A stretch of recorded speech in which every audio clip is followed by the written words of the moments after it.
நம்ம இந்த வீடியோவில் இந்த Tamil Nadu regulation of rights and responsibilities of landlord and tenants act 2017 section 20 பற்றி பார்க்கலாம். இந்த section 20 cutting off or withholding of essential சர்வீஸை பற்றி சொல்லியிருக்காங்க. ஒரு பேசிக் தேவையை நிறுத்தி வைக்கிறது இல்லைனா தடை பண்ணுறது கூடாது அப்படின்னு சொல்லிட்டு இந்த செக்ஷன் 20 சொல்கிறாங்க. இந்த செக்ஷன் ரெண்டு பேருக்குமே அப்ளிகபிள் ஆகும். ஒரு லேண்ட்லார்டுக்கும் அப்ளிகபிள் ஆகும், ஒரு டெனண்ட்டுக்கும் அப்ளிகபிள் ஆகும்.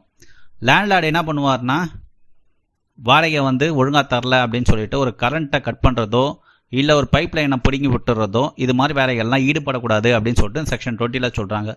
ஒரு டெனண்ட்டை என்ன பண்ணுவார்னா, லேண்ட்லார்டு வீடை காலி பண்ண சொல்லிட்டாரு அப்படின்னு சொல்லிட்டு வீடை காலி பண்ணும்போது இந்த எலக்ட்ரிசிட்டி ஒயர்லாம் பிடுங்கி விட்டு போயிடுவாங்க. ஸோ இது மாதிரி வேலையெல்லாம் பண்ணக்கூடாதுன்னு சொல்கிறதுக்கு தான் செக்ஷன் 20.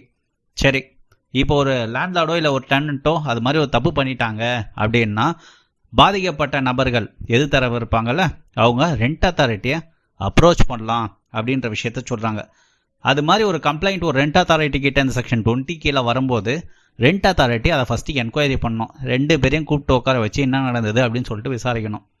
அந்த விசாரணையில் ஏதாவது ஒரு சர்வீஸ், அதாவது ஒரு பேசிக் சர்வீஸ், ஒரு எலக்ட்ரிசிட்டியோ இல்லை ஒரு வாட்டர் பைப் லைனோ இல்லை ஒரு ட்ரைனேஜ் சம்மந்தப்பட்ட விஷயத்தையோ ஏதோ ஒன்று தடை பண்ணியிருக்காங்க, இல்லைனா அதில் ஏதாவது ஒரு குளறுபடி பண்ணி வச்சுருக்காங்க அப்படின்னு தெரிஞ்சதுன்னா ரெண்ட் அத்தாரிட்டி அவங்களுக்கு ஃபைன் பண்ணலாம். கிட்டத்தட்ட ஒரு 5000 ரூபாய் கிட்ட ஃபைன் போடலாம். அந்த ஃபைனை அவங்க கட்ட மறுத்துட்டாங்க அப்படின்னா குறிப்பிட்ட காலகட்டத்துக்குள்ளே அடிஷ்னலாக ஒரு பெனால்ட்டியும் ஒரு ரெண்ட் அத்தாரிட்டி அவார்ட் பண்ணுறதுக்கு நிறைய பாசிபிலிட்டிஸ் இந்த செக்ஷன் 20 இருக்குது. சரி, இந்த செக்ஷன் 20 ஒரு கட்டிங் ஆஃபோ இல்லை ஒரு வித்திங் ஹோல்ட் ஆஃப் சர்வீஸும் நடந்திருக்காது.